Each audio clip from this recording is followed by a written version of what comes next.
বটেই, মহাপ্রভু মন করে গেল বটে, কিন্তু ভক্তগণকে সাবধান করবার জন্য তিনি বলছেন, রামানন্দ তুমি বিজ্ঞ হয়ে অসঙ্গত কথা বলছো কেন?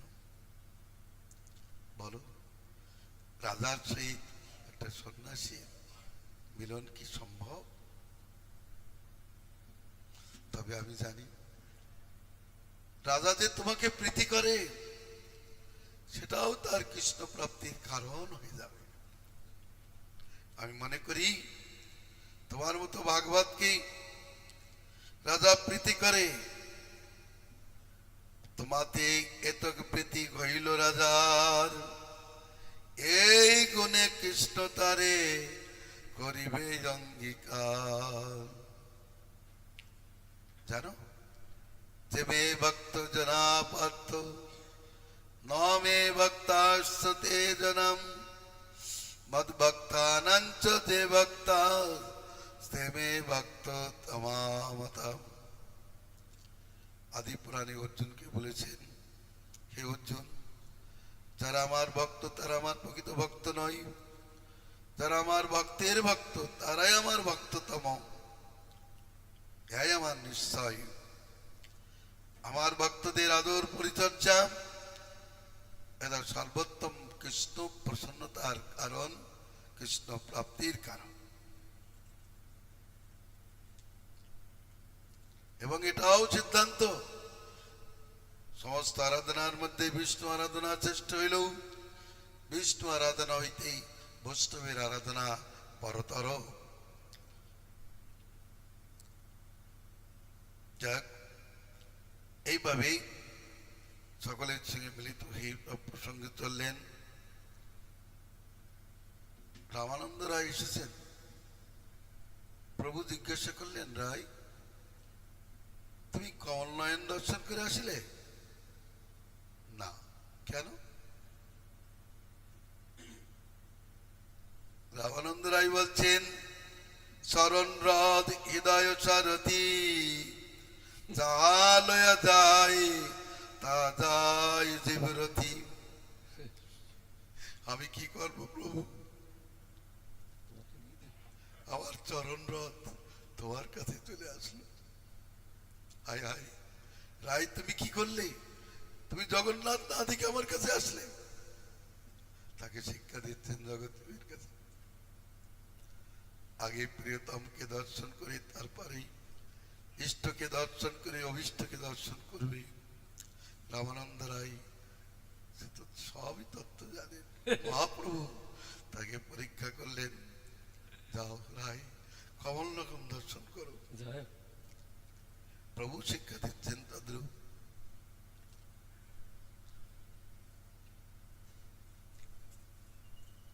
প্রভু আজ্ঞা পায় রায় চলিলা নার্জনে, রায়ের প্রেম ভক্তি রীতি বুঝে কোন জনি। সার্বভট্টাচার্যের সঙ্গে মিলনাদি হলো। এদিকে রাজা জিজ্ঞাসা করছে, আমার লাগি চৈতন্যের কাছে নিবেদন করেছিলেন কি? বলেন, অনেক নিবেদন করেছিলাম, কিছুতেই রাজি হচ্ছেন না। প্রতাপরুদ্র বললেন, তিনি প্রতিজ্ঞা করেছেন আমাকে দর্শন দেবেন না, আর আমিও প্রতিজ্ঞা করছি তার দর্শন বিনা আমি জীবন রাখবো না। আমি কানে কুণ্ডল পরে যোগী হয়ে বনে বনে ঘুরব, সেই চৈতন্যই আমার একমাত্র দর্শন। কি আরতি, কি উৎকণ্ঠা! আরো তিনি অভিমান করে বললেন, তিনি তো সকল জীবকে উদ্ধার করবার জন্য এসেছেন, কেবলমাত্র প্রতাপরুদ্রকে বাদ দিয়ে উদ্ধার করবেন? রাজা ভক্তি দেখে অবাক হয়ে গেলেন। যাই হোক, এই প্রসঙ্গগুলি আলোচ্য বিষয়। আমরা অভিমান করি, আমি ধনী, আমি বড়, আমি গুরুর কাছে যেতে পারবো না কেন? অধিকারটা নিতে হবে। অধিকার হচ্ছে দন্য দয়া এবং সৎস্বভাব।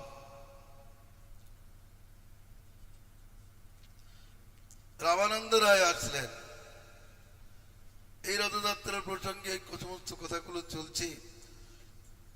মহাপ্রভু বললেন, রাজার উৎকণ্ঠার মহাপ্রভুর কাছে নিবেদন করতেই মহাপ্রভু অন্তরটা গলে গেলেও বলছে, ভাই কি করে সম্ভব? এক কাজ করো, তার পুত্রকে নিয়ে এসো, আমি তার পুত্রকে আলিঙ্গন করব, আর ওই পুত্রকে আলিঙ্গন করে সে আমার সঙ্গ সুখ লাভ করবে। রামানন্দ রায় তার ছোট্ট শ্যামলকান্তি পুত্রকে সাজে নিয়ে এসছে। মহাপ্রভুর আনন্দ বর্ধনের জন্য তাকে কৃষ্ণ সাজে সাজিয়ে নিয়েছেন। পিতবাস শ্যামলকান্তি মনোরম শোভাযুক্ত, তাকে আনতেই মহাপ্রভু তাকে আলিঙ্গন করে বললেন, ও হে বালক, তুমি আমাকে কৃষ্ণ স্মরণ করালে, আমার একটি নিবেদন, তুমি প্রত্যেক দিন এসে আমাকে কৃষ্ণ নিবেদন করে দিও। মহাপ্রভু আলিঙ্গনে এসে প্রেমময় হয়ে উঠল। রামানন্দ রায় সেই পুত্রকে কোলে করে রাজার কাছে নিয়ে গেলেন। রাজাও পুত্রকে কোলে করে প্রেমানন্দে ঘুরে গেলেন। চৈতন্য প্রাপ্তির উৎকণ্ঠা চরম পর্যায়ে চলতে লাগলো। এদিকে নবদ্বীপ থেকে সমস্ত ভক্তগণ শিবানন্দের তত্ত্বাবধানে তারা হরিকীর্তন করতে করতে চলে এসেছেন। আটন্না পর্যন্ত এসেছে সংবাদ পেয়ে শ্রীমান মহাপ্রভু সর্বাদির দ্বারা মালা পাঠিয়ে দিলেন। অদ্বৈতাচার্যের গলায় মালা পরিয়ে দিলেন, শ্রীবাস পণ্ডিতের গলায় মালা পরিয়ে দিলেন। এদিকে রাজা প্রতাপরুদ্র তিনি উপরে চিলিকুটায় উঠে বৈষ্ণব মিলন প্রসঙ্গ দর্শন করতে লাগলেন। সার্বভৌম ভট্টাচার্য, গোপীনাথ আচার্য সমস্ত ভক্তদের পরিচয় দিতে লাগলেন। এই যে তেজিয়ান, ইনি অদ্বৈতাচার্য, যার কৃপায় আমরা চৈতন্যকে পেয়েছি। ইনি নিত্যানন্দ, ইনি অন্যান্য ভক্তবৃন্দ, শ্রীবাস পণ্ডিত সমস্ত ভক্তদের এভাবে মিলন করে দিলেন। তাদের তেজ দর্শন করেই তিনি অত্যন্ত অভিভূত হলেন। চৈতন্যের উৎকণ্ঠা, চৈতন্য দর্শনের উৎকণ্ঠা তার বেড়ে চলল। মহাপুরুষ সমস্ত ভক্তদেরকে মিলন করালেন এবং তাদের জন্য বাসা ব্যবস্থা করে দিলেন। মহাপ্রভু তাদেরকে নিয়ে জগন্নাথ মন্দিরে গেলেন। মহাপ্রভুর আজ্ঞায় প্রসাদ সেখানে এনেছিলেন। বাণীনাথ অনেক প্রসাদ এনেছিলেন। রাজা বলছি, আজকে প্রসাদ খাবে কেন? কারণ আজকে এসেছে, উপবাস করা দরকার। তীর্থ স্নান করে জগন্নাথ দর্শন করে তারপর প্রসাদ প্রাপ্তির কথা। সার্বভৌম ভট্টাচার্য বললেন, ও তো সাধারণ বিধির ব্যাপার, রাগ পথে প্রভুর আজ্ঞা পালনই হচ্ছে ধর্ম। তারাই বিধিপথে চৈতন্যকে উপেক্ষা করে সমুদ্র স্নান উপবাস করে তারপর জগন্নাথ দর্শনে যাননি। তাদের কথা আমরা প্রাণনাথের কাছে আগে যাব, প্রাণনাথের যে বিধান সেটা মানব। তিনি প্রসাদ পেতে বলেছেন, সেটাই আমাদের কর্তব্য। মহাপ্রভু সকলের বসা ব্যবস্থা করে দিলেন। ভক্তদের ঘরে সকলে প্রসাদ দিলেন। তারপর নেতৃত্ব হয়ে ভক্তদের সহিত তিনি মন্দিরে উপস্থিত হলেন। নৃত্য গীতের অনুষ্ঠান করেছিলেন। ভক্তগণ তারপর দিন বসলেন, সকলের গুণগান করতে লাগলেন। শিবানন্দ সেনের মহাত্মা গান করলে শিবানন্দ সেন বললেন, আমি তো হে ভবন, হে অনন্ত, আমি বাবার নামে ডুবে যাচ্ছিলাম, আজ তোমার পাদরূপ কুলভূমিকে প্রাপ্ত হয়েছি, আর তুমিও তোমার শ্রেষ্ঠ দয়ার পাত্ররূপে আমাকেই প্রাপ্ত হয়েছে। মহাপ্রভু চোখের জল। শিবানন্দের কথায় অন্যান্য ভক্ত মুকুন্দ দত্ত আদি সকলের মহিমা তিনি গান করে শোনালেন। দেখতে দেখতে তিনি বলছেন, মুরারি কোথায়? মুরারি এসছে। মুরারি ধরে প্রণাম করে নিয়েছেন, নিকটে আসছেন না। তাকে নিকটে আসতে বললে তার মহিমা গান করলেন। এবার তিনি বলছেন, হরিদাস, হরিদাস কোথায়? হরিদাস তো অনেক দূরে দণ্ডবাদ প্রণাম করে পড়ে আছেন, তাকে নিকটে আসতে বললেন। তিনি আসছেন না। প্রভু, আমি নিকটে যেতে পারবো না, আমি অধম, আমি পতিত। মহাপ্রভু ছুটে এসে তাকে আলিঙ্গন করতে যাচ্ছেন, আর তিনি পিছনের দিকে যাচ্ছেন। তা প্রভু, তুমি আমাকে স্পর্শ করো না, আমি অধম। মহাপ্রভু বলছেন, তোমাতে যে পবিত্রতা আছে, আমাতে সেই পবিত্রতা নেই, এই জন্য আমি তোমাকে স্পর্শ করতে চাই। ক্ষণে ক্ষণে করো তুমি সর্বতীর্থে স্নান, ক্ষণে ক্ষণে করো তুমি যোগ্যতা প্রদান। নিরন্তর করোচ্চারি বেদ অধ্যয়ন, বিপ্রণা জীবইতে তুমি পরম পাবন। অবত শপথত গরিয়ন জীবাগ্রে বর্ততে নামতব্যম, তে পুস্তপস্তে যোগো শত্রুরাজ্যম, ব্রহ্মানুচোর নাম কীর্ণন্তি দেতে।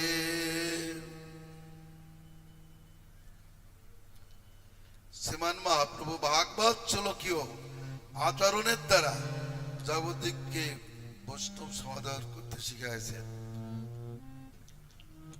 বলছেন, তুমি ক্ষণে ক্ষণে সর্বতীর্থে স্নান করো। কি করে? তুমি সর্বযজ্ঞে আহুতি দান করো। আমরা জানি যবনের যজ্ঞে আহুতি দানের যোগ্যতা নেই, কিন্তু মহাপ্রভু বললেন তুমি সর্বযজ্ঞে আহুতি দান করো। সমস্ত তপস্যা তুমি করেছ,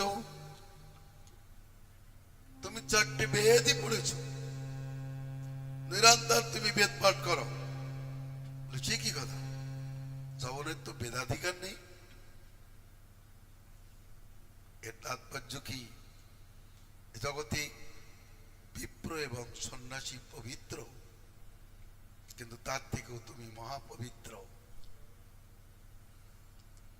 তাই ভাগবতের শ্লোক তুলে ধরেছেন ভগবতী দেবতী দেবী পুত্র কপিল দেবকে লক্ষ্য করে বলছেন, হে প্রভু, তোমার নাম যার জীবায় বর্তমান, সে শপথ কুলোদ্ভূত হইল ব্রাহ্মণ থেকেও গরিয়ান, যেহেতু তার জিহ্বাগ্রে তোমার নাম কীর্তিত হয়।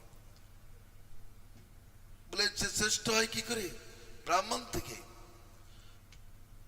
বলছেন, তারা কি যজ্ঞে আহুতি দান করেছে? তারা কি তপস্যা করেছে? তারা কি বেদ পাঠ করেছে?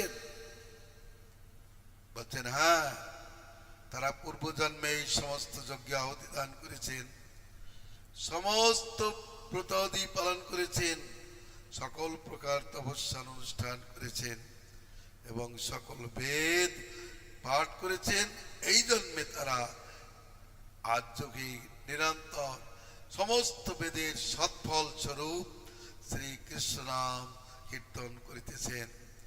যারা বেদ পাঠ করে কৃষ্ণ নাম করে না, তারা আটি কুসা খায়, ছাল খায়। আর যারা কৃষ্ণ নাম করে, তারা সার বস্তুকে গ্রহণ করে। বেদের সারই কৃষ্ণ নাম। এই বলে তাকে আলিঙ্গন করলেন, তাকে একটা জায়গায় বসতির ব্যবস্থা করে দিলেন, কারণ তিনি তো মন্দিরে যাবেন না। এইভাবে সকলের সমাধান করলেন মহাপ্রভু। সকলকে নিয়ে প্রসাদ সেবা করলেন। পুলিন ভোজন লীলা এসে গেল মনে। আহা, এরপর দেখতে দেখতেই গন্ডিচা মন্দির মার্জন প্রসঙ্গ এসে গেল। প্রথমেই মহাপ্রভু কাশী মিত্রের কাছে বললেন, আমার খুব ইচ্ছা আমি আমার ভক্তদের লইয়া এই গন্ডিচা মন্দির মার্জন করব। ঋষি মিশ্র বললেন, সার্বভৌম ভট্টাচার্য বললেন, তুমি ঈশ্বর, তোমার এই মার্জন লীলা তোমার নয়, কিন্তু তুমি যা করবে তাই সিদ্ধ হবে। তবে সম্মার্জনীর প্রয়োজন। 200 সম্মার্জনী ঘট সব এনে দিলেন। শ্রীমান মহাপ্রভু নবদ্বীপ সেই নীলাচলে অবস্থান করে দেখেছিলেন জগন্নাথ মন্দিরের মার্জনাদি ঠিক মতো হয় না। বছরে একবার মার্জন করেন, তবে সেই মার্জনটি সুস্থরূপে হয় না। মন্দির মার্জন প্রসঙ্গে ভক্তদের চিত্ত মন্দির মার্জনের রহস্যকে উদ্ঘাটিত করবার জন্য শ্রীমান মহাপ্রভু আচার্য লীলায় মন্দির মার্জন সেবা গ্রহণ করিলেন, প্রার্থনা করিলেন, তাদের কাছ থেকে প্রার্থনা করে লইলেন। কারণ তাদের সেবক হচ্ছে প্রধান, সেবকের কাছে প্রার্থনা করতে হবে। নিজে নিজেই মন্দির মার্জন করতে গেলে মন্দির মার্জন হবে না। আর দিন খুব প্রাতঃকালে উঠে স্নানাদি করে মহাপ্রভু সমস্ত ভক্তদেরকে মালা চন্দন পরিয়ে দিলেন। সকলের হাতে একটা করে ঝাঁটা আর ঘট দিয়ে দিলেন। কৃষ্ণ কীর্তন করতে করতে তারা গণ্ডিতা মন্দিরে উপস্থিত হলেন। মহাপ্রভু আজ্ঞা দিলেন, তোমরা প্রথমেই এই অন্তঃপুর ভালোভাবে পরিষ্কার করো। অন্তঃপুরে ধুল পড়ে থাকে, স্বাভাবিক। কেউ যদি ঘর তৈরি করে 1 বছর বাড়িতে না থাকেন বা কিছুদিন না থাকেন, দেখবেন তার ঘরে ধুল টুল পড়ে যায়। মহাপ্রভু ভক্তদেরকে বললেন, একমাত্র কৃষ্ণ কীর্তন যুগেই সকলেই এই কাজ করো। তিনি সকলের কাজও দেখতে লাগলেন। তিনি নিজেই ঝাড়ু দিতে লাগলেন, ধলাকুটি কুড়াতে লাগলেন। মহাপ্রভু বললেন, যে বেশি ধলিকুটি সংগ্রহ করতে পারবে তাকে পুরস্কার দেওয়া হবে। সকলেই আনন্দ করে পরিষ্কার করতে লাগলেন। 2-3 বার করে অন্তঃপুর ভালো করে সাফ করে দিলেন। উপরে যত চুল ছিল সব পরিষ্কার করলেন। এবার 200 ভক্ত জলের ঘটি নিয়ে দাঁড়িয়ে আছে। তারেন্দ্র সরোবর থেকে কেউ বা গোয়া থেকে জল এনে দাঁড়িয়ে আছেন। মহাপ্রভু আজ্ঞা দিতেই তারা ঘট ঘট জল হাতে হাতে দিতে লাগলেন। সেই জল নিয়ে প্রথমে মহাপ্রভু অন্তঃপুর পরিষ্কার করলেন, উপরে জলের ছিটা দিয়ে দিলেন, সিংহাসন মাজলেন। অশেষ বিশেষে ধৌত করে নিজের উত্তরীয় বসন দ্বারা সিংহাসনটা মার্জন করলেন। নিচেই ভক্তগণ সেবা করতে লাগলেন। এবার মার্জন করার পরে জল ছেড়ে দিলেন, প্রণালী দিয়ে জল চলে গেল। মহাপ্রভু বললেন, দেখো কোথাও সূক্ষ্ম ধুলি আছে কিনা। অতএব সেই স্থানটা পরিষ্কার করতে লাগলেন। তিনি এই ধুয়ে মুছে নিজের চিত্ত যেমন কৃষ্ণ বসনের উদ্যোগী তদ্রূপ করেছিলেন। কারণ যদি কেউ চিত্ত সিংহাসনে ভগবানকে বসাতে চান, তাহলে সিংহাসনটি পরিষ্কার করা প্রয়োজন। শীতল উজ্জ্বল সচেতবৎ শীতলমজ্জ্বলঞ্চ কৃষ্ণোপবেতোপকিয়ং চকারুম। বহু সুন্দর মার্জন প্রক্ষালন দ্বারা নিজ চিত্তবৎ শীতল উজ্জ্বল এবং কৃষ্ণ বসবার উপযোগী করিয়াছিলেন। যাদের চিত্ত মার্জিত নয়, তাদের চিত্তে ভগবানের বিলাস অবস্থান হতে পারে না। জয় জয় মহাপ্রভু শ্রীকৃষ্ণ চৈতন্য, জয় জয় নিত্যানন্দ, জয়াদ্বৈত ধন্যম, জয় জয় শ্রীবাসাদি গৌরভক্তগণ, শক্তি দেব করি যেন চৈতন্য বর্ণ।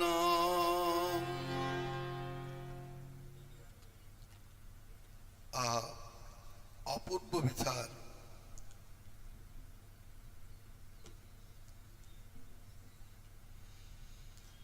সকলেই হরিধ্বনি করে মার্জনা করে চলেছেন, জল দিচ্ছেন। মহাপ্রভু বললেন, জল নাও, জল দাও, এই কথা বলবে না। কৃষ্ণ কৃষ্ণ বলি পরে ঘটের প্রার্থনা, কৃষ্ণ কৃষ্ণ বলি করে ঘট সমর্পণম। যে যা কাজ করতে লাগলো কৃষ্ণ নামেই করতে লাগলো।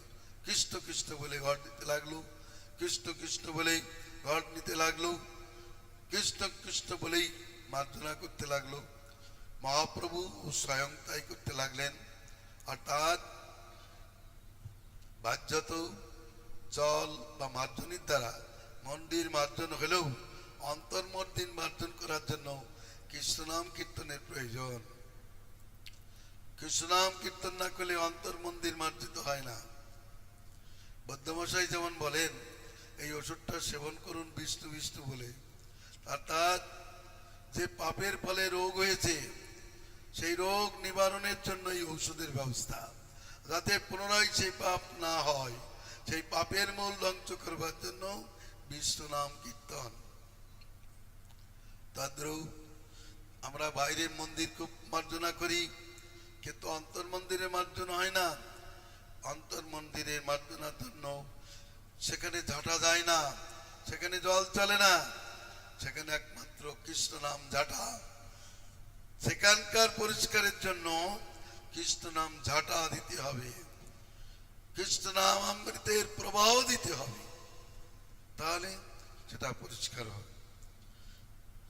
এরপর বললেন, যাও পাকশালা পরিষ্কার করো। পাকশালা প্রাঙ্গণ সব পরিষ্কার করে বাইরে প্রাঙ্গণ পরিষ্কার করতে বললেন। বলে সেখানে তো জল দেওয়া যাবে না, অতএব ধুলিকুটি যত কিছু কাঁকড় আছে সমুদ্রের তীরে অবস্থান, অতএব নিরন্তর সেখানে ধুলা কাঁকড় পড়তেই থাকে, সেইগুলোকে পরিষ্কার করলেন। অনন্তর নৃসিংহ মন্দির পরিষ্কার করলেন।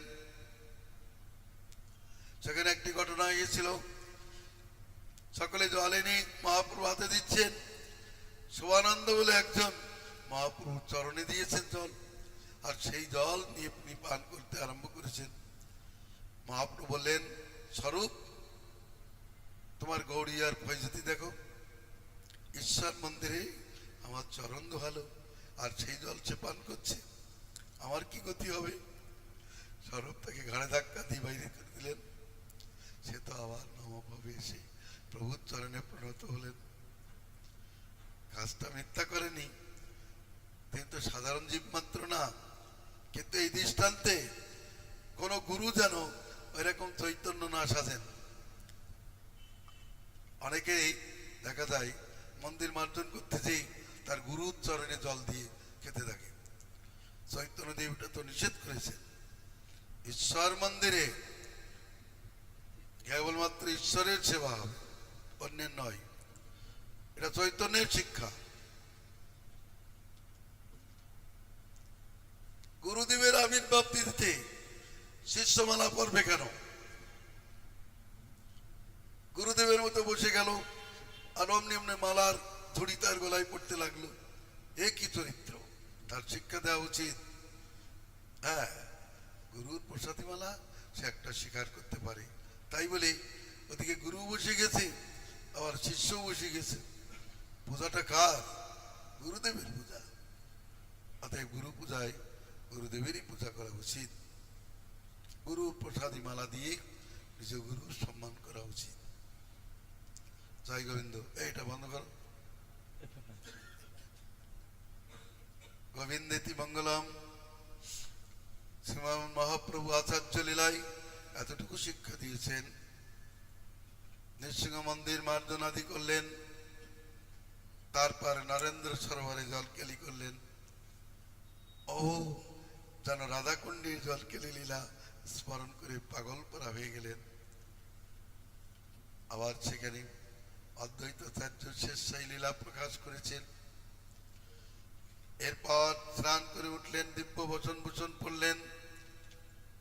এদিকে কাশী মিশ্রের আজ্ঞায়, সার্বভৌম ভট্টাচার্যের আজ্ঞায় বহু প্রসাদ সেখানে উপস্থিত হলেন। মহাপ্রভু ভক্তদের সঙ্গে এখানে প্রসাদ সেবা করেছিলেন। রথযাত্রায় অর্থাৎ গণ্ডিতা মার্জন প্রসঙ্গে অপূর্ব শোভা বিস্তার হয়েছিল। মহাপ্রভু নিজেই ভক্তদের পাতে প্রসাদ পরিবেশন করেছিলেন।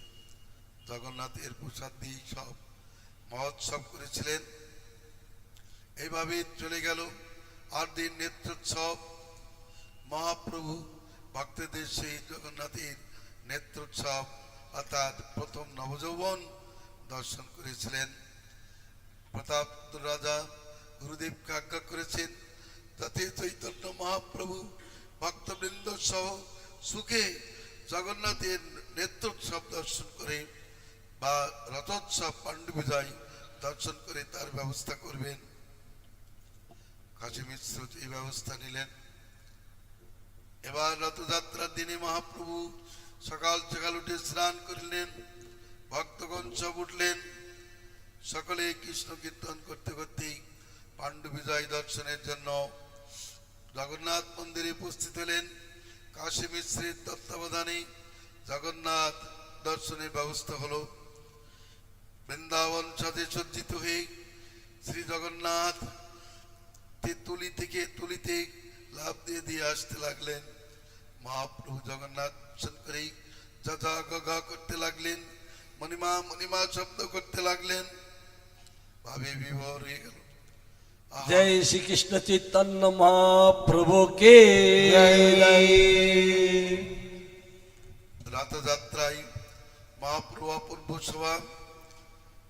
এদিকে 3খানি রথ অপূর্ব সাজে সজ্জিত হয়েছে। তারা সজ্জিত হয়ে পথে অবস্থান করছে। ওই রথে ধীরে ধীরে প্রথমেই বলরাম, সুভদ্রা, তারপরে কৃষ্ণচন্দ্র তারা নিজ নিজ রথে উঠলেন। রাজা এসে রথের জন্য ঝাড়ু দিতে লাগলেন।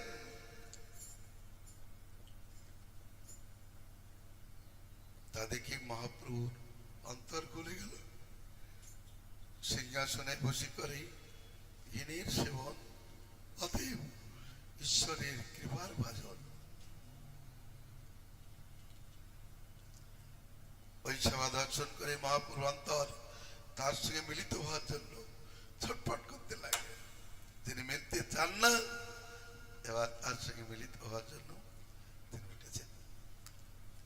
রাতে নৃত্য হচ্ছে। সার্বভৌম ভট্টাচার্য বলেছেন, তুমি এক কাজ করবে, তুমি বৈষ্ণব বেশ ধারণ করে বৈষ্ণবদের কাছে থাকবে। মহাপ্রভু নৃত্য করবে। রাতে নৃত্য করে যখন তিনি বিশ্রাম করবেন তখন তুমি বৈষ্ণব বেশে যে তার পাদ সম্বহন করতে করতে গোপী গীত গান করবে। এই তোমার চৈতন্য প্রাপ্তির কারণ। এদিকে মহাপ্রভু সমস্ত ভক্তদের নিয়ে যাত্রা করেছেন। জগন্নাথ রথে উঠেছে, সকলে উঠেছেন, সকলকে প্রণাম করে দিয়েছেন। 7টা সম্প্রদায় করে দিলেন। 7 সম্প্রদায়ের 14 মাদল গায়ন পাঠ করে দিলেন। তারা সব গান নৃত্য করতে লাগলো। মহাপ্রভু সকলকে প্রথমে নাচিয়ে নিজেই নাচতে আরম্ভ করলেন। সমস্ত দল এক জায়গায় উপস্থিত হলো। মহাপ্রভু নাচতে নাচতে মানব পাগল পারা হয়ে গেছেন। এদিকে প্রতাপরুদ্র হরিচন্দনের স্কন্ধে হাত রেখে মহাপ্রভু নৃত্য দর্শন করছেন। তার সম্মুখে হচ্ছে শ্রীবাস পণ্ডিত। আর কি হচ্ছে, শ্রীবাস পণ্ডিতকে দেব হরিচন্দন বলছে একটু এক পাশ হও, আমাদের রাজা দর্শন করবেন। বারবার বলতেই শ্রীবাস পণ্ডিত তাকে এক চড় মেরে দিয়েছে। আর তিনি ক্রুদ্ধ কিছু বলতে চাচ্ছেন।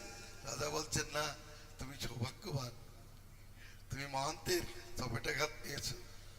আর এদিকে মহাপ্রভু কি করলেন, নাচতে নাচতে ওই প্রতাপরুদ্রের গায়ে ঢলে পড়েছেন। প্রতাপরুদ্রের গায়ে ঢলে পড়তেই প্রতাপরুদ্র তাকে ধরেছেন। একটু জ্ঞান হতেই বলছে, ছি, হ্যাঁ, বিষয়ের স্পর্শ হলো আমার। উনি ভয় পেয়ে গেছেন। সার্বভৌম বললেন, তোমার ভয়ের কোনো কথা নেই, তোমার প্রতি প্রভু প্রসন্ন। কি আমার গৌরাঙ্গ সুন্দরন আছে, জগন্নাথ নাচছে তো, জগন্নাথ নাচতে পারে। গাও। আমার গৌরাঙ্গ সুন্দর নাচে, আমার গৌরাঙ্গ সুন্দর নাচে, ভব বিরিঞ্চির অগচর প্রেম বিভর হইয়া যাচ্ছে, গৌরাঙ্গ সুন্দর নাচে। ভব বিরিঞ্চির অগচর প্রেম বিভর হইয়া যাচ্ছে, গৌরাঙ্গ সুন্দর নাচে, আমার গৌরাঙ্গ সুন্দর নাচে। রসের আবেশে অঙ্গ ধর ধর চলিতে আউরিয়া পড়ে, রসের আবেশে অঙ্গ ডর ডর চলিতে আউরিয়া পরে, সোনার বরণ নদীর পুতুলি, ও সোনার বরণ নদীর পুতুলে, সোনার বরণ ও সোনার বরণ নদীর পুতুলে, ভূমে গড়া গড়ি বলে, গৌরাঙ্গ সুন্দর নাচে। ও সোনার বরণ নদীর পুতুলে, সোনার বরণ নদীর পুতুলে, ভূমে গড়া গড়ি ফুলে, গৌরাঙ্গ সুন্দর নাচে, আমার গৌরাঙ্গ সুন্দর নাচে, আমার গৌরাঙ্গ সুন্দর নাচে। শুনিয়া পুরব আপন বৈভব বৃন্দাবন রসলীলা, শুনিয়া পূরব আপন বৈভব বৃন্দাবন রসলীলা, কীর্তন আবেশে প্রেম সিন্ধু ভাসে, কীর্তন আবেশে প্রেম সিন্ধু মাঝে, কীর্তন আবেশে প্রেম সিন্ধু মাঝে, কীর্তন আবেশে প্রেম সিন্ধু মাঝে, ডুবিল সচির বালা, গৌরাঙ্গ সুন্দর নাচে। ওর কীর্তন আবেশে প্রেম সিন্ধু মাঝে, কীর্তন আবেশে প্রেম সিন্ধু মাঝে, ডুবিল সচির বালা, গৌরাঙ্গ সুন্দর নাচে, আমার গৌরাঙ্গ সুন্দর নাচে, আমার গৌরাঙ্গ সুন্দর নাচে। হেন অবতারে যে জন বঞ্চিত, তারে করু কৃপালে সে, হেন অবতারে যে জন বঞ্চিত, তারে করো কৃপাতে। শ্রীকৃষ্ণ চৈতন্য ঠাকুর শ্রী নিত্যানন্দ, শ্রীকৃষ্ণ চৈতন্য ঠাকুর শ্রী নিত্যানন্দ, শ্রীকৃষ্ণ চৈতন্য ঠাকুর শ্রী নিত্যানন্দ, শ্রীকৃষ্ণ চৈতন্য ঠাকুর শ্রী নিত্যানন্দ, গুণ গায় বৃন্দাবন, হরি বল, হরি বল। আমার গৌরাঙ্গ সুন্দর নাচে। ও শ্রীকৃষ্ণ চৈতন্য ঠাকুর শ্রী নিত্যানন্দ, শ্রীকৃষ্ণ চৈতন্য ঠাকুর শ্রী নিত্যানন্দ, কোন বৃন্দাবন দাসে, আমার গৌরাঙ্গ সুন্দর নাচে, আমার গৌরাঙ্গ সুন্দর নাচে, আমার গৌরাঙ্গ সুন্দর নাচে। অপূর্ব মহাপূর্ব নৃত্য। জগন্নাথের নেত্র মন্দির শ্রীমান মহাপ্রভু নৃত্য গীত করে চলেছেন। কিভাবে হৃদয় হলো যেন গ্রহক্ষেত্র মিলন। হাত জোড় করে বলছেন নমো ব্রহ্মণ্যদেবায় গো ব্রাহ্মণ গীতায় চ জগদ্ধিতায় কৃষ্ণায় গোবিন্দায় নমো নমঃ জয়তি জয়তি দেব দেবকী নন্দন চৌ জয়তি জয়তি কৃষ্ণ বৃষ্টি বংশ প্রদীপম জয়তি জয়তি মেঘোৎসবল কমলঙ্গ জয়তি জয়তি পৃথিবীবার নাশমুকুন্দ জয়তি জননী বাচ দেবকী জন্মবাদ তদুবার পরিষদ শৈদর্বীরক্ষণ ধর্মম স্থিরতর বিধিনগ্নম সুস্মিত শ্রীমুখেন ভজপুরবনিতানাম ভক্তয়ন কামদেবম। কৃষ্ণের মহিমা গান করতে করতেই সেই কৃষ্ণের সঙ্গে নিত্য সম্বন্ধ কি সেই সম্বন্ধের অভিলাষ প্রকাশ করেই তিনি বললেন নাহং বিপ্র ন চ নরপতি নাপি বৎস ন শূদ্রম নাহং বন্যী ন চ গৃহপতি ন বনস্থ যতিত্বম কিন্তু প্রত্যন নিখিল পরমা নন্দ পূর্ণামৃতাব্ধে গোপী ভক্ত পদকমলয় দাস দশানুদাস। শ্রীমান মহাপ্রভু কুরুক্ষেত্র মিলন ভাব প্রকাশ করে কৃষ্ণ দর্শনে নিজের স্বরূপটা প্রকাশ করেছেন। আমি ব্রাহ্মণ নহি, আমি ক্ষত্রিয় বৈশ্য শূদ্র নহি, আমি গৃহী ব্রহ্মচারী বানপ্রস্থী সন্ন্যাসী নহি, কিন্তু পরমানন্দপূর্ণ গোবিন্দ বল্লভ শ্রীকৃষ্ণের আমি দাস, তার দাসানুদাস। ইহাই আমাদের প্রকৃত স্বরূপ। এই শ্লোক পড়েই প্রণাম করলেন। ভাবে উত্তণ্ড নিত্য গীতের অনুষ্ঠান করতে লাগলেন। তার নয়ন দিক যেমন জলধারা গঙ্গাধারার নাই প্রবাহিত হতে লাগলো। রমৎগম ভাবে বিভোর হয়ে পড়েছেন, কখনো আথার খেয়ে পড়ছেন, নিত্যানন্দ প্রভু ধরছেন। আহা, কৃষ্ণ মিলন উৎকণ্ঠায় যেন কাতর হয়ে পড়েছেন। পূর্বে যেমন কুরুক্ষেত্রে কৃষ্ণ দর্শনে আউষ্যতে নলেন গোপস্য কৃষ্ণ মুভলভ্যচিরাদভীষ্টং, বহুকাল পরে অভীষ্ট কৃষ্ণ দর্শনে গোপীগঞ্জ যে পরমানন্দ ভাব প্রাপ্ত হয়েছিলেন সেই ভাব প্রকাশ করে তুলেছেন।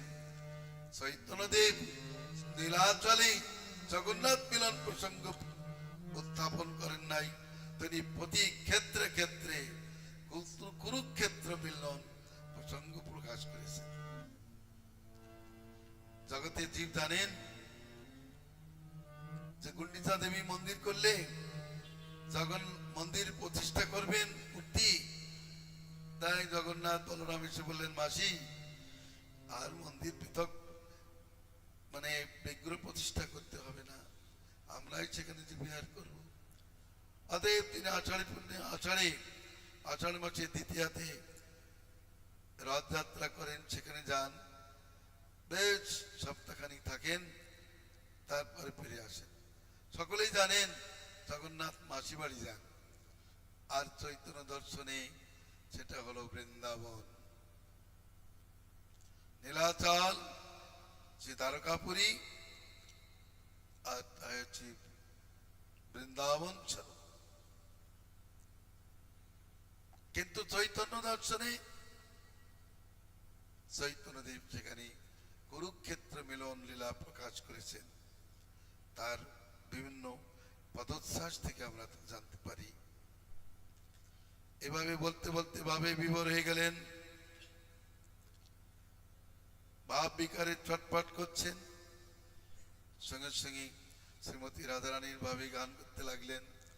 সেই তো পরাণ না তো পাইন, সেই তো পরাণ নাতে পাইন, সেই তো পরাণ না তো পাইন। পরাণ নাথে পাইনু, যার লাগি মদন হনে ধরি গেলু, মদন হনে ধরি গেলু। পুনঃ পুনঃ আমি যার লাগি মদন দহনে ধরে গিয়েছিলাম, আমার সেই প্রাণনাথকে আমি প্রাপ্ত হয়েছি। স্বরূপ পুনঃ পুনঃ গান করতে লাগলেন। মহাপ্রভু নৃত্য করে চলেছেন। ওহো, কিছুক্ষণ পর কিভাবে হৃদয় এক শ্লোক পড়ে দিয়েছেন, কাব্য প্রকাশের শ্লোক।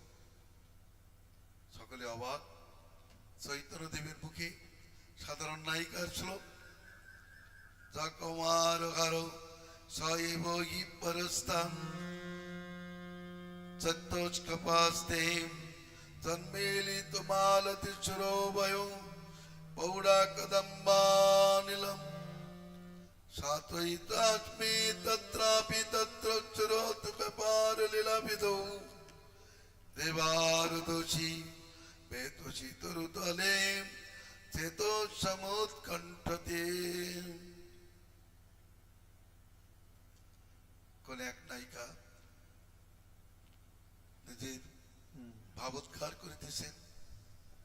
তিনি রেবা নদীর তটে আমার চিত্ত হরণ করেছিলেন, তিনি এখন আমার পতি হয়েছেন। সেই এই চৈত্র মাসের রজনী, পুষ্প চারিদিকে প্রস্ফুটিত হয়েছে, মলয় বায়ু প্রবাহিত হইতেছে। আমিও সেই নায়ক, কিন্তু আমার মন এখানে ভালো লাগছে না, রেবা নদীর তটের জন্য উৎকণ্ঠিত হচ্ছে। এই শ্লোক পড়ছেন, এর অর্থ সকলে জানেন না। একবার রূপ গোস্বামী সেখানে ছিলেন, সঙ্গে সঙ্গে তিনি এক শ্লোক রচনা করে দিলেন। সেই শ্লোকটি হলো যে কুরুক্ষেত্রে সখীর কাছে রাধারানী নিজের মনোচ্ছ্বাস করছেন, প্রিয় সহচরী কৃষ্ণয়ং কুরুক্ষেত্রে মিলিত শতাংশ রাধা অদিদম উভয় সঙ্গম সুখম তথা পন্ত খেলন মধুর মুরলী পঞ্চমধুষী মনমে কালিন্দী পুলিন বিপিনা স্প্রেয়তি। বলছেন সহচরী, সেই আমি, সেই কৃষ্ণ, আমাদের মিলন তাই। তথাপি আমার মন বৃন্দাবনে মুরলীর পঞ্চম গানে মুখরিত যমুনা কুঞ্জের জন্য উৎকণ্ঠিত হচ্ছে। পারকীয় বিলাসের পরাকাষ্ঠা এখানে প্রকাশ করে গান করে চলেছেন। অদ্যান্ত নৃত্য।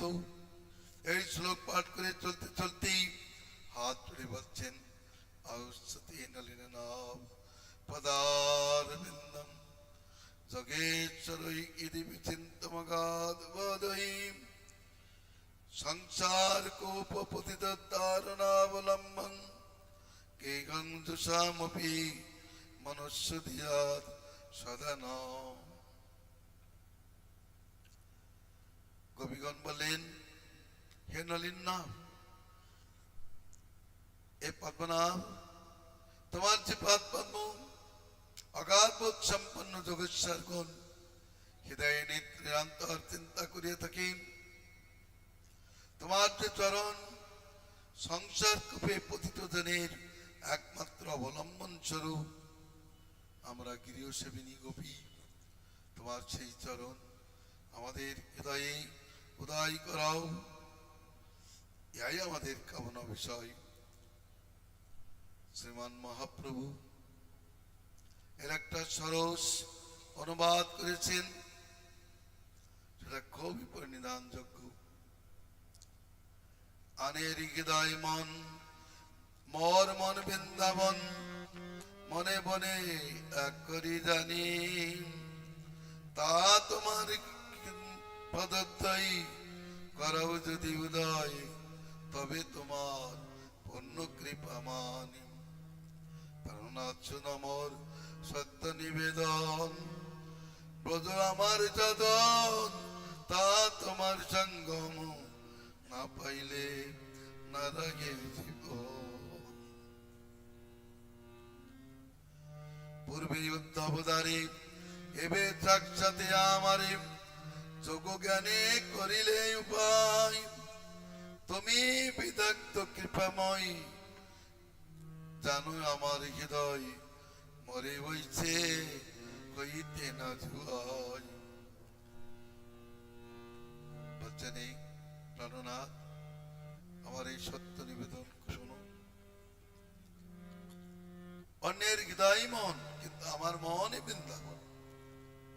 আমি মনে মনে এক করি জানি, আর সেখানে তোমার পদদ্বয়কে যদি উদয় করাও, তাহলে তোমার সত্য কৃপা আমি মানন করি। ব্রজ আমার সদন, সেখানে তোমার সঙ্গম না পেয়ে আমাদের জীবন ধারণ কঠিন হয়ে উঠিয়াছে। তুমি উদ্ধবের দ্বারা এবং সাক্ষাতে আমাকে যোগ্যানে উপদেশ করলে। তুমি বিদগ্ধ কৃপাময়, তুমি কি আমাদের অন্তর জানো না? আমরা তো তোমার থেকে চিত্ত কেড়ে বিষয়ে লাগাতে চাই, কিন্তু আমরা কোন ক্রমেই আমাদের চিত্তকে তোমার থেকে কেড়ে নিতে পারি না।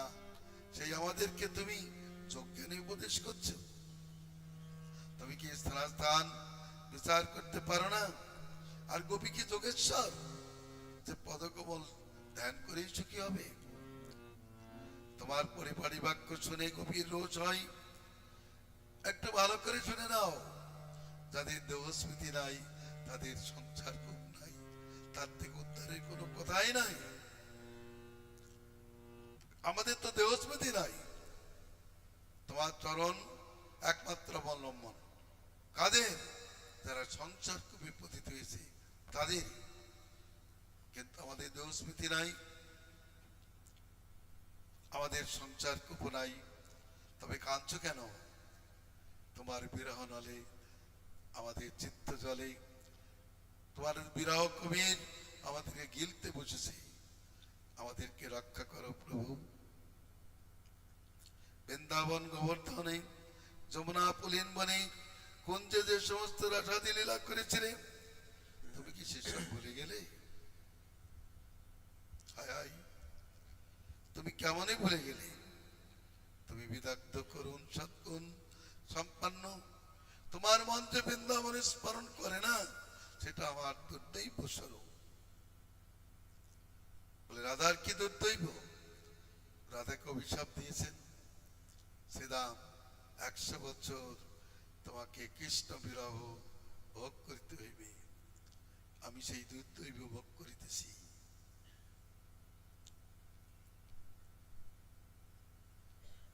তবে একটা কথা মনে রাখো, আমার দুঃখে আমি দুঃখিতই, কিন্তু বোধেশ্বরীর মুখ দেখলেই ব্রজবাসীদের প্রাণ ফেটে যায়।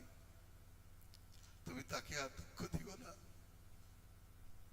আমরা দুঃখে মরি, কিন্তু তাকে তুমি সুখী করো। তুমি কি জন্য দুঃখ দাও? আমাদেরকে মারবার জন্য, না দুঃখ সহাইবার জন্য? আমরা তো ব্রজভূমি ছাড়তে পারবো না।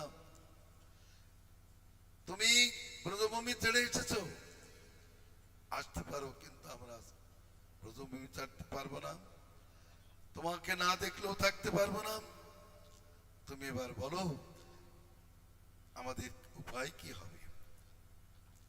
তুমি বোঝের জীবন, বোঝরাজের প্রাণধন, তুমি বোঝের সকল সম্পদ, কি পার্থ তোমার মন আজি দিয়াও ব্রজজন, ব্রজে উদয় করাও নিজ পদ।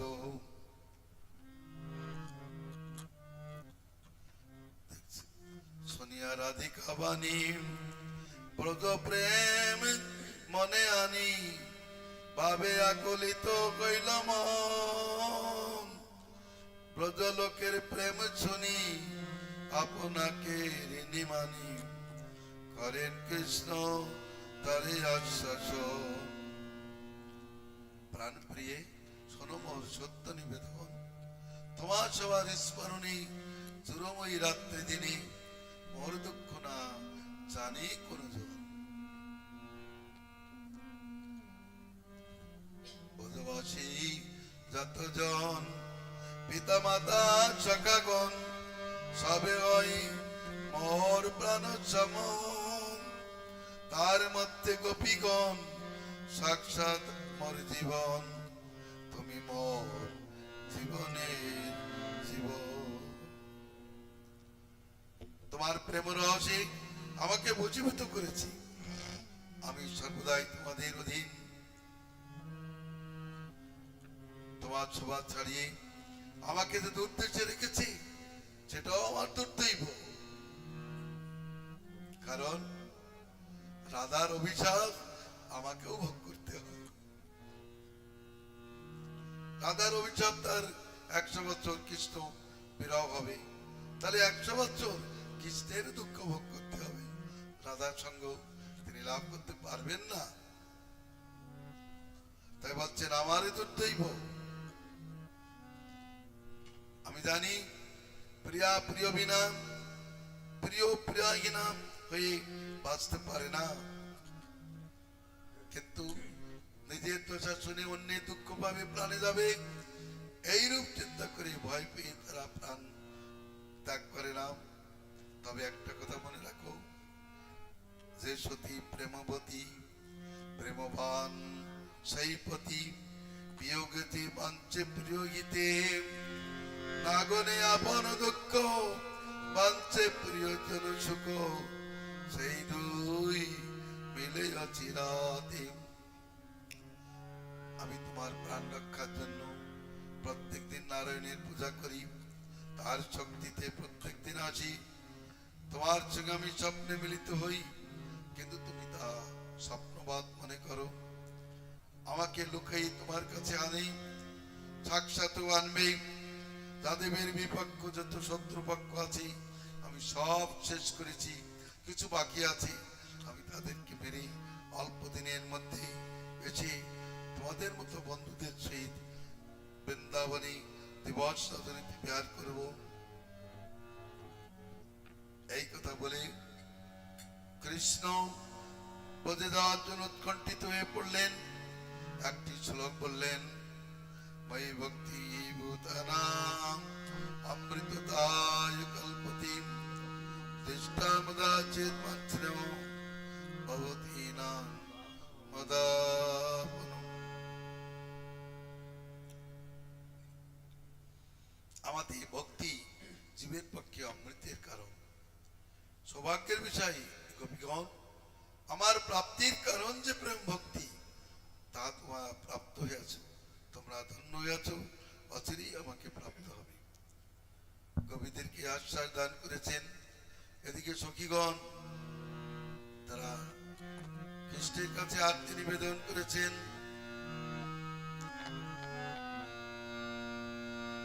ব্রজে চালা ব্রজ সচে বিনতি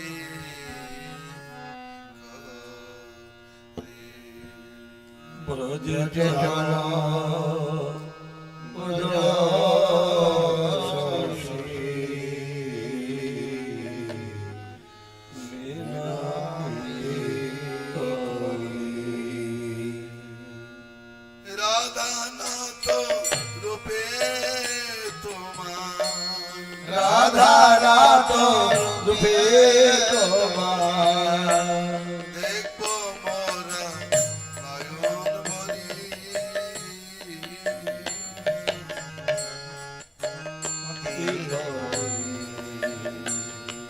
রাধা নাথ রূপে তোমার, রাধা নাথ রূপে তোমার, দেখব নয়ন ভরি।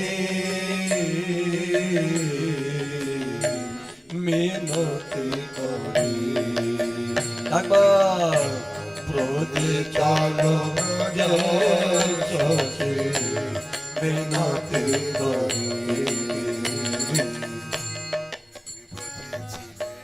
নন্দলালা পুরে বলে দেবকী লালা। বুঝেছিলে নন্দলালা পুরে হলে দেবকী মালা। গোপ ছিলে ক্ষত্রিয় হলে, গোপ ছিলে ক্ষত্রিয় হলে, গোপ ছিলে ক্ষত্রিয় হলে, গোপ ছিলে ক্ষত্রিয় হলে কে বাছনা মনে করি পদে কালো প্রজা মিনতি করি। তুমি গোপ ছিলে ক্ষত্রিয় হলে, গোপ ছিলে ক্ষত্রিয় হলে, কে বাসনা মনে করে মিনতি করে। একবার প্রজে চলো প্রজে চোখে মিনতি করে। আর প্রজে চলো প্রজে চোখে তুমি বাজাতে মগন বেন, কাননে করাতে দেন। বাজাতে মোহন মেলো, কাননে চড়াতে দেন। আবার বৃন্দাবনে কুঞ্জ কেলি, বৃন্দাবনে কুঞ্জ খেলি, ভুললে তুমি কেমন করি মিনতি করি। বৃন্দাবনের কুঞ্জ কেলি, বৃন্দাবনের কুঞ্জ খেলি, ভুললে তুমি কেমন করি মিনতি করি। একবার প্রজে চলো প্রজ শোচে মিনতি করি। একবার প্রজে চলো প্রজ শোচে মিনতি করি।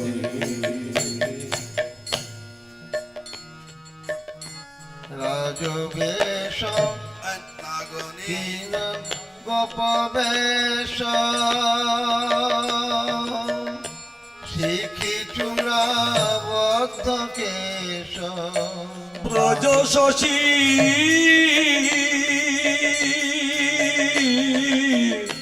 ব্রজ শশী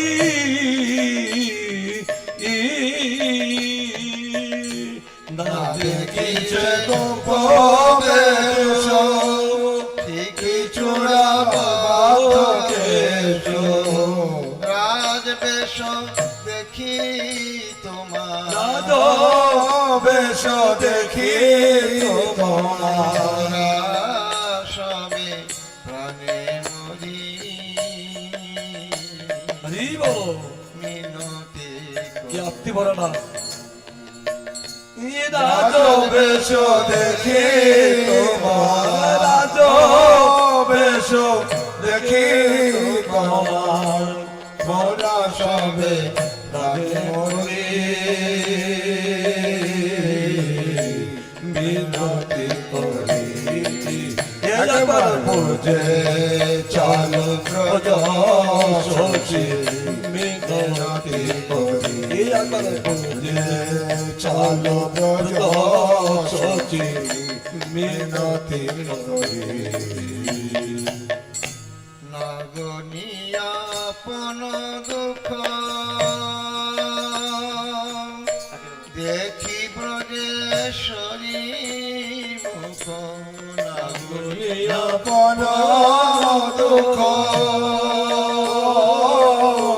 দেখি ব্রজেশ্বরী মুখ পশু পক্ষী পাশানাদি পশু পক্ষী পাশাদি রাধে তারা আরতি হেরি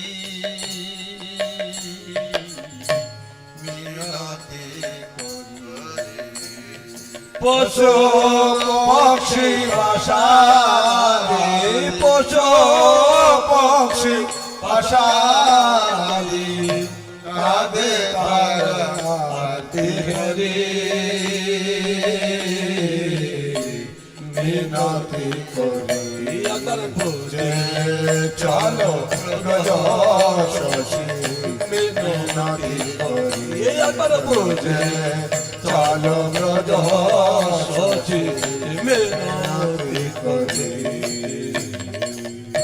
নাকাদায় ব্রজবাসী ব্রজে চল ব্রজ শশী ব্রজ শশী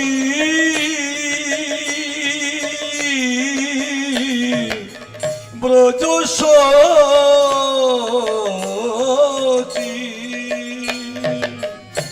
নাকাদায় ব্রজবাসী ব্রজে চলো ব্রজ শশী পথ পানে চেয়ে তোমার পথ পানে আছে তোমার পথ পানে চেয়ে আছে তোমার পথ পানে আছে বাল বেদ যুব নারী হরি বলো মিনতি করি তোমার পথ পানে তোমার পথ পানে আছে বাল বেদ নর নারী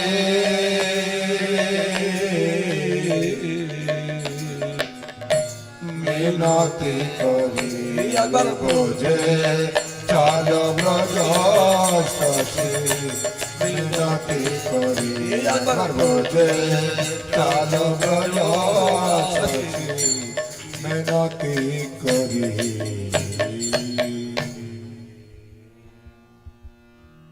কুরুক্ষেত্রে গোপীগণ, এটা কোথায় গেল? একটু চড়াও। কুরুক্ষেত্রে গোপী মিলন, এটা অপূর্ব রসাবেশপূর্ণ।